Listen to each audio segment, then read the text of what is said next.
Hi friends, ఈరోజు నేను చేయబోయేది కట్టి పొంగలి. ఇది నార్మల్ రైస్ కాదు, బ్రౌన్ రైస్తో చేస్తున్నాను. ఫస్ట్ గ్లాస్ బ్రౌన్ రైస్ తీసుకుంటున్నాను. నెక్స్ట్ హాఫ్ గ్లాస్తో పెసరపప్పు తీసుకుంటున్నాను. ఈ రెండు బాగా వాటర్ పోసి కడిగేసి వాటర్ ఉంపేయాలి.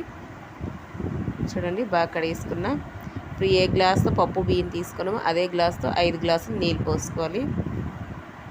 చూడండి, ఇప్పుడు పసుపు, సాల్ట్ వేసుకొని కుక్కర్లో పెట్టుకొని స్టవ్ ఆన్ చేసుకొని 4 విజిల్స్ రావాలి. నెక్స్ట్ కళాయి పెట్టుకొని ఆయిల్, నెయ్యి,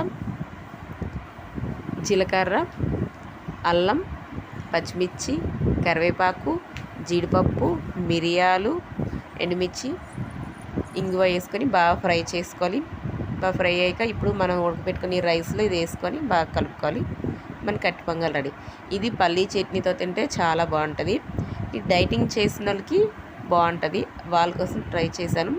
అది వద్దనుకున్న నార్మల్ రైస్తో కూడా చేసుకోవచ్చు, ఏదైనా బాగుంటుంది. చాలా చాలా బాగుంది ఫ్రెండ్స్, మీరు కూడా ట్రై చేయండి, టేస్ట్ చేయండి. Bye friends.